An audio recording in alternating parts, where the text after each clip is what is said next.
mes abonnés et bienvenue dans notre chaîne Trisomie 21.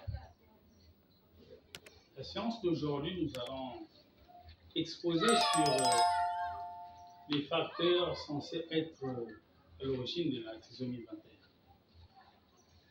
et les formes de trisomie 21 qui puissent exister. Alors, les facteurs supposés être à l'origine de la trisomie 21 sont au nombre de 5. L'exposition aux radiations ioniques de la mère, il y a l'utilisation de certains contraceptifs oraux, il y a le tabagisme féminin, il y a l'hérédité, et puis il y a l'âge de la mère. Sur les 5, il y a 2 qui sont aujourd'hui démontrés. Les autres ne sont pas aujourd'hui démontrés, c'est tout juste des suppositions. Donc les facteurs qui sont démontrés aujourd'hui, il y a l'hérédité, et puis l'âge de la mère. L'hérédité, c'est quoi? C'est-à-dire, un des parents, le papa ou la maman, peut être détenteur d'un gène trisomique et le transmet à l'enfant. Et l'âge de la mère, c'est quoi? D'après les recherches, on a constaté qu'au fur et à mesure, c'est-à-dire la possibilité à une femme de faire un enfant trisomique augmente par rapport à l'âge. Et c'est à partir de 35 ans que ça prend de l'ampleur. En ce qui s'agit des formes de trisomie, il y a la trisomie libre homogène, qui représente 92% des cas dans le monde. Dans cette forme de trisomie, toutes les cellules possèdent une 21e paire en triple.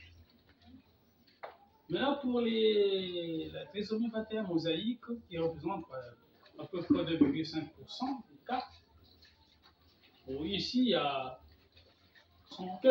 quelques cellules seulement contiennent une 21e paire en triple.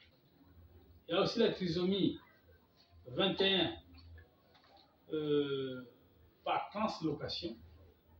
Bon, dans cette forme de trisomie 21, nous avons les chromosomes, le chromosome supplémentaire, au lieu d'être libre et collé à d'autres chromosomes.